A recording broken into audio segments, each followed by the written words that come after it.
Now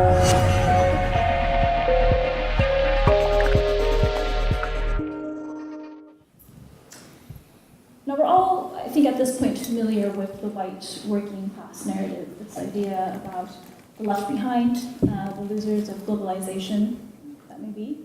But what about ethnic minorities that decided to vote to leave the EU and support Trump's presidency?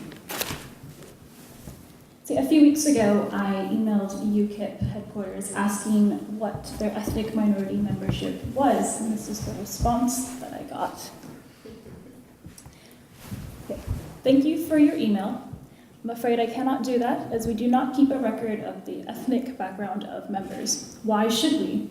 As far as we are concerned, such information is irrelevant. A UKIP member is a UKIP member, end of story. This email is quite revealing in the approach that UKIP takes, and its sort of colorblind approach that race and ethnicity do not matter.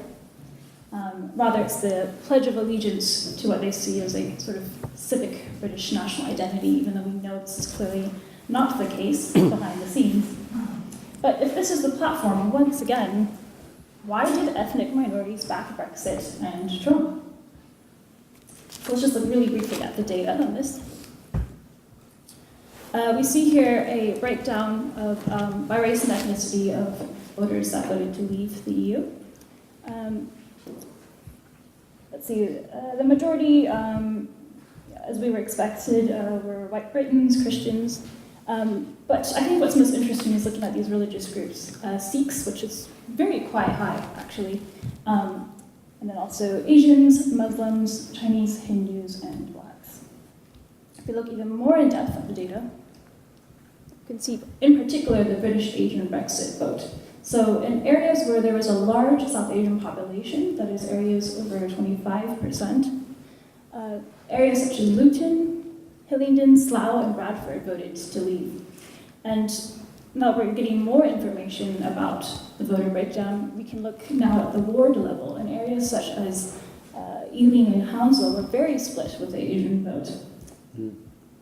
But it's important to remember it wasn't just socioeconomically deprived areas that voted to leave, but wealthy areas with strong South Asian populations, such as Australian Spring Grove, voted 63% to leave. Let's just jump to the other side of the Atlantic for a moment. This is a breakdown of the US election. Red is Trump, Republican, blue is Clinton, a Democrat. Once again, we see most white Americans were the majority in voting for Trump, but also almost 10% of Black Americans and 1/3 of Hispanics and Asians. Now I know that data is not a direct comparison, but this is how the US collects its census data on demographics. And Asian can mean anything from East Asian to South Asian.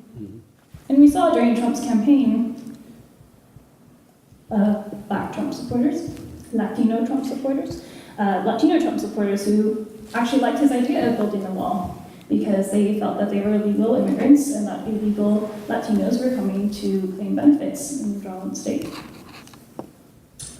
So Hindus for Trump and Sikhs for Trump. That photo in the top left-hand corner is the Hindus for Trump Facebook page, and the one on the bottom was a Republican Hindu coalition-held event during the campaign where Trump was the keynote speaker. Even Muslims for Trump. I don't know where that person is holding a $100 bill, but it's an interesting thing. It's paid to do. So once again, why?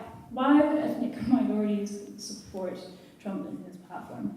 Now some say it's an economic motivated vote, the promotion of neoliberal free markets. Others say, well, it's an anti-establishment wave. They wanted to change in the status quo and they believed Trump could deliver that for them.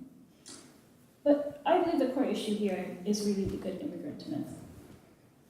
It's this idea that if you work hard, you will succeed. If you integrate, you will succeed. If you assimilate, you will succeed. But if we follow this logic, then Islamophobia is failing to be the good immigrant. And this can mean certain things to different ethnic groups, of course, but at the end of the day, if you are that fifth column, Let's look at a few examples of this.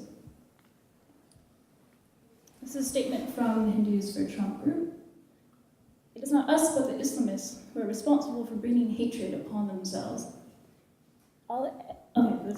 This isn't a typo, this is actually word for word, but all any Indian need do is look at their own history to see that race has never protected Hindus from Islamic aggression.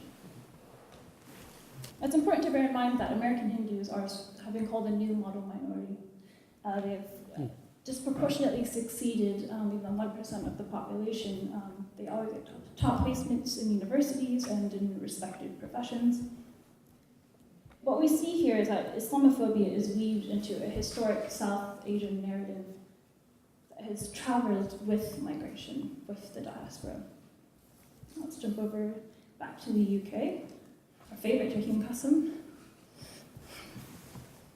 He said in a BuzzFeed interview, "I feel absolutely mortified that they have grown up in an environment where they are taught that they have to cover their faces. Naturally, you don't cover your face. They have been indoctrinated. Don't forget, I know how it feels. I grew up in Islam. I know how the guilt feels when someone asks you if you're going to mosque this week. It really hits you." I think the key word here is guilt, because it implies this good Muslim or bad Muslim dichotomy that Qasem plays upon.